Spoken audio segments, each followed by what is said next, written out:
It's Wednesday, September 26th, and I'm your host, Paula Hersey. On today's show, we meet the director of Barnstable County's Health and Environment Department, get a first look at a new art installation at Barnstable Municipal Airport, and visit the Centerville Elementary Makerspace. Here's some news you can use. Members of Cape Cod Collaborative Arts Network, known as Cape Cod CAN, is a nonprofit providing inclusive programs in the performing and visual arts for teens and adults of all abilities. They honored John F. Kennedy by unveiling a new public art installation at Barnstable Municipal Airport on September 18th. The mast, ropes, and pulleys of the multicolor 3D artwork pop up and out of the frame. Created of paper mosaic pieces, the work is designed by Chris Reverdy, Cape Cod CAN Mosaic Director and local artist in partnership with Donna Rockwell, Cape Cod CAN Art Director, and made by nearly 100 Cape Cod CAN artist members. Channel 18 was at the airport last week for the unveiling.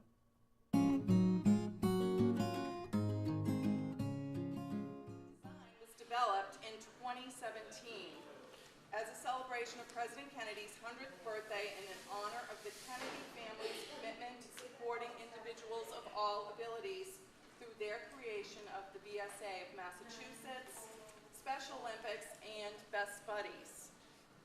At this time, I want to introduce you to our art director, Donna Rockwell.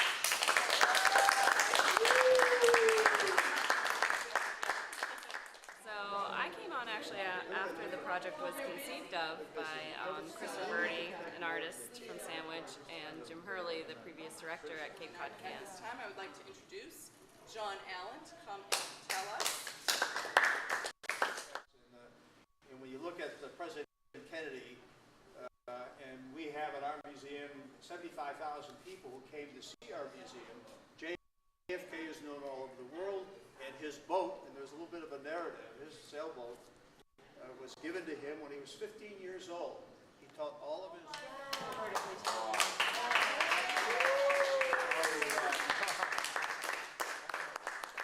It really gives them a lot of self-confidence to be able to express themselves through art. We really like being able to give them the whole experience of learning about art, doing the art, sharing it through exhibit, and some of them even have the opportunity to make money if their art sells. Some people have different ways of communicating, and of course art is known to be a wonderful way to communicate, so for some of them it's essential.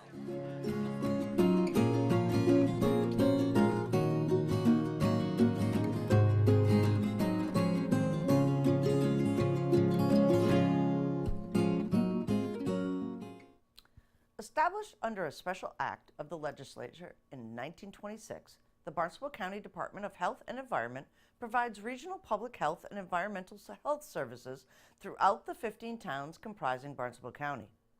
The department manages a number of environmental, public health, and homeland security grants that are funded through state and federal resources. The primary mission of the department is to protect public health and the environment and to promote the physical and mental health and well-being of the residents of Barnstable County. Director Sean O'Brien joins us in studio for an overview of the resources and programs available to residents. With me today, Barnstable County, Sean O'Brien, who is the Director of the Health and Environmental Department at the county. You oversee an enormous amount of I guess divisions, we'll call them, within the county that deal with health and environment. Welcome. Thank you very much, Paul. I appreciate being here. This is fantastic. So we're going to try once a month to kind of do a little spotlight on some of the departments that offer services to every town on Cape Cod. And it's through the county. So the town of Barnstable partakes of those services on occasion. And so today what we really want to do is kind of give residents a feel for what the Health and Environment Department does at the county. So let's give us the high level spiel first, and then we'll break it down into some minute detail. Fantastic. Well, the first thing to say is we have actually been around for a long time. I have not been the director since 1926, but the department has been around since 1926. And our goal is really to support the 15 towns in Barnstable County. And a lot of times what we do is we take on a role that supports those 15 communities that we have, and we do things that may be best done on a regional level, or maybe more supportive of towns where they're unable to do it. And that's really what we've seen our role become. So we work hard. We've got a staff of about 32 people. In the summertime it grows up to about 40. And we have a lot of great divisions and some really dedicated people that are a part of our different programs out there. So, you know, primarily when you look at our department, and we're based in Barnstable Village, we actually are in the old jail. And when you look at our program, we have a lot of different divisions that do different work in the health and environmental field. We have a septic system loan program. We have a public health nurse who works with vaccinations, disease follow-up. She works with Lyme and tick-borne illnesses as well. We have a the Barnstable County Water Analysis Laboratory, which is 10 very dedicated people that work on conducting water analysis, whether it be drinking water, whether it be surface water, whether it be water around a waste site, or something like that. And they do quite a bit of work for us. We have an environmental division that takes on quite a number of tasks, whether it be from septic inspections and septic plan review, all the way to restaurant inspections. But we also do things like hoarding. We assist with rabies and rabies monitoring and rabies baiting in the spring and fall. We have some septic loan. A septic system test center based out of the department that looks at all of the alternative technologies that may be out there. We have a tobacco program, and that individual, Bob Collette, who you've probably had on here before, has done a wonderful job making sure that the towns on Cape are in compliance with the tobacco regulations and really working with trying to prevent underage smoking. So we have a really wide range of things that we do. And we just, our goal is to make sure that these things are accessible to the citizens in the towns in Barnstable County. It seems such a wide array of things that may look disjointed from an outside view, but when you talk about health and environment, literally hand in hand, right? Really hand in hand. All of these things go together. So let's break some of these down a little bit. I'm going to start, because it's Emergency Preparedness Week, I'm going to start with your emergency management and your Medical Reserve Corps. Start with the emergency management. Sure. With emergency management, we actually started to work on emergency preparedness back in 2002 at the request of the fire chiefs and the police chiefs of Barnstable County. So what we did was we formed an organization called the Barnstable County Regional Emergency Planning Committee. Originally, the purpose of the committee was to be a hazmat committee, to make sure that all 15 towns were in compliance with federal hazmat regulations. And we have a person that, Amy Alati, who does a fantastic job on making sure that all folks that have large amounts of hazardous materials report those to the towns and to us every year. But as it grew, we realized we had emergency preparedness people from all 15 towns meeting in the room at the same time. Why not start to look at discussing other things? And that's when we started to get involved a little bit more with emergency preparedness. And we started to see more when it came to storm response. So we've developed a regional sheltering plan. During every storm event that needs sheltering, we open up a multi-agency coordination center, and we coordinate resources, power restoration, and sheltering through that MAC. Sometimes the sheltering doesn't need to open, and we still open that MAC to support the communities. And then we have this wonderful organization called the Medical Reserve Corps. And we're always looking for volunteers. I always try to advertise a little bit for that group. But the Medical Reserve Corps actually supports the medical response within our shelters, Okay. But what it also does is it provides support should there ever be a public health emergency. And so back in, just going back in a little bit of recent history, we dealt with an increase.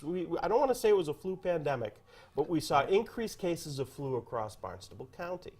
And what we did was we used our Medical Reserve Corps to go out and assist with all of these flu vaccinations across the county, and it saved thousands of dollars for the town, for the different towns when it came to that response. And that's what they're there for. They're there to support our public health infrastructure in times of emergency and need. That just seems so far-reaching. Is when you look at emergency preparedness, and we've been talking about it all month Sure. since Governor Baker declared this month as the month to talk about it. The planning piece of it is really, really important. Really. So that's fantastic. Then a little bit the laboratory. So we don't talk. Well, we are starting to talk about the wastewater quality and quality of water. The laboratory and the beach analysis and the water analysis that the county provides is such a service to the towns because labs are expensive. They are. So tell us a little bit about that program. Collection of just water from everywhere, or? Well, we have a wide range of things that that the laboratory does. So first and foremost, we provide a service to the water departments here in Barnstable County. We provide analysis, whether it be microbial, whether it be chemical analysis, to make sure all of our drinking waters are safe. And we extend that off to folks that may have private wells. So in areas like that where we may see more private wells, like on the Outer Cape or West Barnstable or areas like that, there is a place they can go and get some testing done. And it's actually a pretty good rate. It's a subsidized rate. It's a government laboratory. That's something that we're able to do. Since I've taken over as director of the department, we've also seen quite a bit of an increase in actually the amount of wastewater testing that we do. Because we have an alternative septic system test center, we're constantly looking at the data of these alternative septics. We're trying to measure how the performance is. How good are they at nitrogen removal? And so we see a lot of these samples coming into the department and coming into the laboratory, and we do really well and analyze them and get that data out there. We're starting to ramp up for a newer project, and it's actually an old project that's just kind of been refurbished, so to speak, and that is the MS4 program, which is going to be stormwater monitoring. Okay. A lot of that analysis will come through our department as well. The laboratory also provides a huge service, especially in the summertime, and that is a beach sampling program. The beach sampling program, the folks there have done a wonderful job making sure that every beach in Barnstable County, whether it be public or semi-public, is analyzed for bacteria. We want to make sure that when folks are down here and people are able to come in, or at the beach, they're going into safe water, water that's clean. And folks can always check on our website at barnstablecounty.org. You can find the department through there. You can always check the water quality that's out there. That's great. We know that some of our ponds, especially after a high rain incident, or even some of our beaches, those bacteria levels will rise as the storm water, comes into the bays and ponds and stuff. And this was a tough summer. We saw a few more closures. We had some really hot and humid weather and a little bit of rain, so it did create some issues. Right. The septic piece of this, so we've talked a little bit about the new testing, which I think is fantastic, that, finding ways to reduce nitrogen before it hits the ground. We have to remove it, obviously, that's already there, but reducing it. But also that failed septic systems, when that is happening to a homeowner, it's a huge expense. Talk just a little bit about the loan. Yeah, we have one thing that's really worked out very nicely, and we actually hit a benchmark this year with this program. So we have a septic loan program through the department, and the staff there are fantastic at helping citizens get a loan in order to replace their septic system. It is there for failed septic systems, and it's got a very high approval rating, getting people approved for loans and everything. And what it does is it provides you that soup to nuts. So septic plan design, maybe the installation, and then the lot restoration afterwards in order to put a new septic system in. And it's really, so we hit a nice milestone. We actually this year made we were up to $40 million of loans out to the citizens of Barnstable County. And we offer this program to all 15 towns. We have installers, engineers, homeowners who've worked with this program since the beginning in the early 2000s. They've done just such a wonderful job. And we look at this and we say, this is just such an important environmental program. It's not just a loan program, it's an environmental program where it takes those systems out of circulation, for lack of a better term. It takes them out of play, and it allows us to get a newer Title V system in that does better treatment. And that kind of leads me to one of the last departments that we'll talk about. It seems very broad. It's the environmental department. Well, sure. Well, what does that mean, Sean? So and it's great because it's like everything's the environment. So we have some dedicated staff in our environmental department, and we do a wide range of things. A lot of it can be assistance to the communities, assistance to the boards of health. When it comes to doing septic plan review, Title V, final septic inspections, test holes, restaurant inspections. But then also these staff folks have different programs that they work on as well. So we assist the communities with hoarding. And we've developed a hoarding task force. It's been, Erica Woods has done a wonderful job bringing folks together to talk about such a serious public safety issue. Because, it can really put folks in danger, and it needs to be addressed. We have a fantastic landfill monitoring program.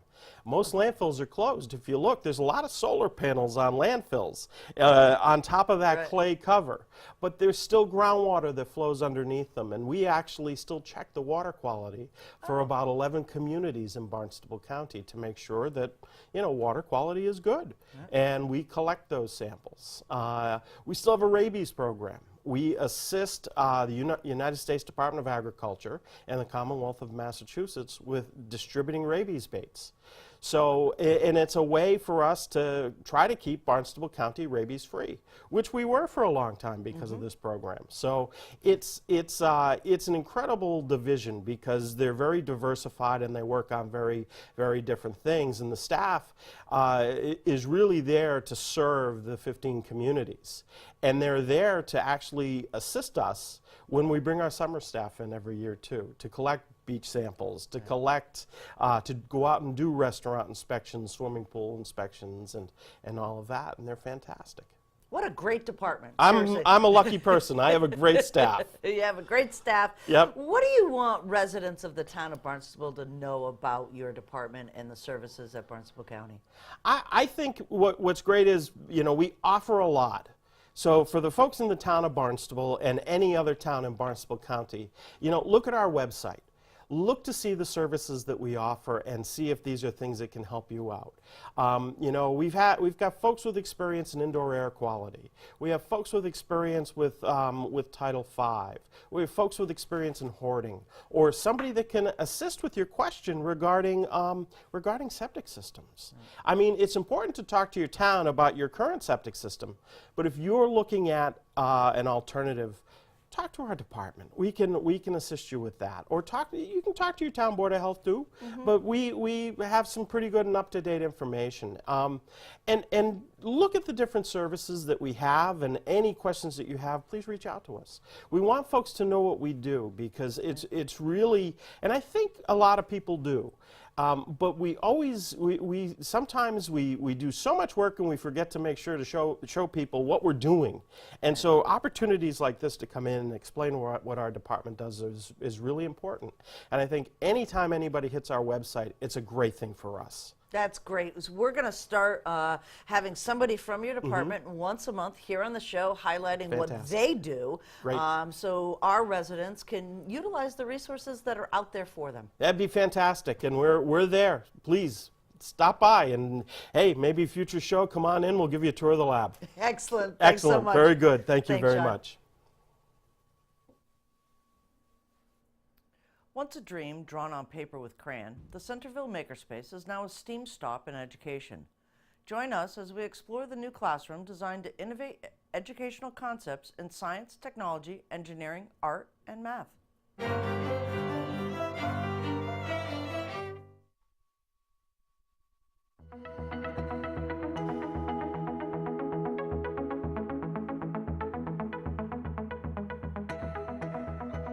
This fall, Matt Shifley, the principal of this building, had a meeting with myself, Beth Ann Orr, and our Gateway personnel as well to talk about his vision for this space. So he'd heard of makerspaces, he included it in his school improvement plan, wasn't really sure what that was going to look like. And so he and I had worked together previously. I was in his building, and he said to me, I want to turn this into a makerspace, what do you think? And we walked into this space, and it was kind of a storage classroom, if you would, hadn't been used.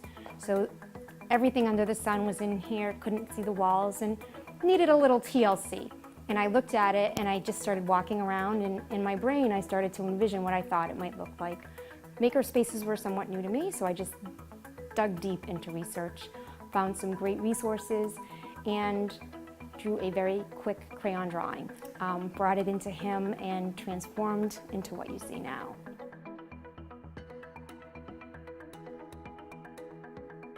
So I think the first step with the makerspace right now is to get our children in and see what ideas our students come up with. And my hope would be that they would be communicating in the regular classroom with their teachers after their experiences here in the makerspace, and maybe generate some ideas that the teachers could bounce off of myself or Mrs. White, our technology educator. And you know, we've got a nice space in here where we have but just behind you a wall that says things I'd like to learn and make or do. And I'm one of the things that we learned, Kim and I, when we did our visits to some of the maker spaces in the area, was that the children actually become the driving force, and the adults found that the ideas that they had weren't necessarily the direction that the children wanted to go. And what the common theme that we heard in our research was don't lose sight of what children want to do and learn, and you're going to go further with it because the motivation's going to be there for them to explore their ideas. So I'm hoping that's the chain that will, you know, the chain of events that will occur and help us make this space something that the children really want to be a part of.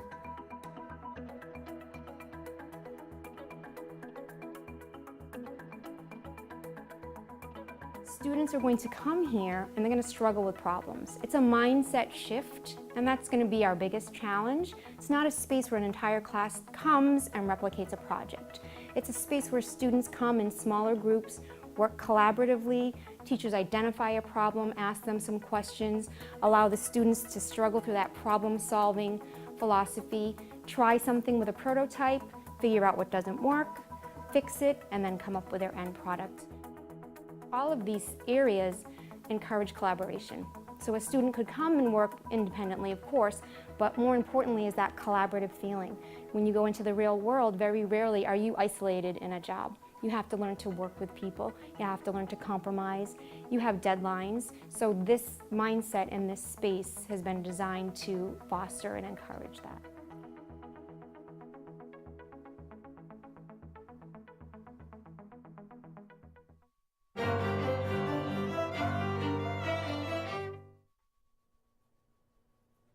Here's a look at the community calendar. Tales of Cape Cod, a nonprofit organization dedicated to preserving and disseminating Cape Cod's history, initially proposed recognition of Barnstable County Independence Day.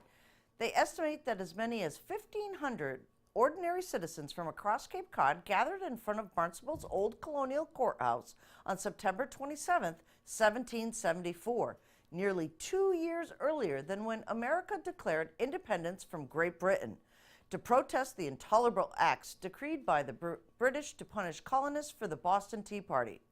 At 4 p.m. Thursday, September 27th this year, a Barnstable County Independence Day celebration will be held at the old Colonial Courthouse, 3046 Main Street, home of Tales of Cape Cod. The document declaring Barnstable's independence from British rule, originally lost by fire, will be re-signed by the 3 sitting county commissioners. Here's a look at this week's meeting scheduled for boards, commissions, and committees.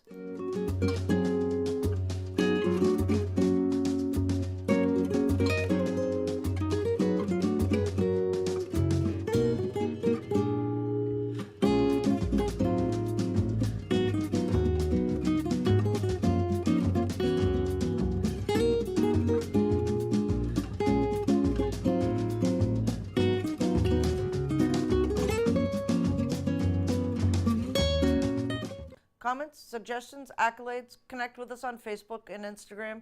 Email us or send us an old-fashioned note by carrier pigeon. Channel 18 works for you.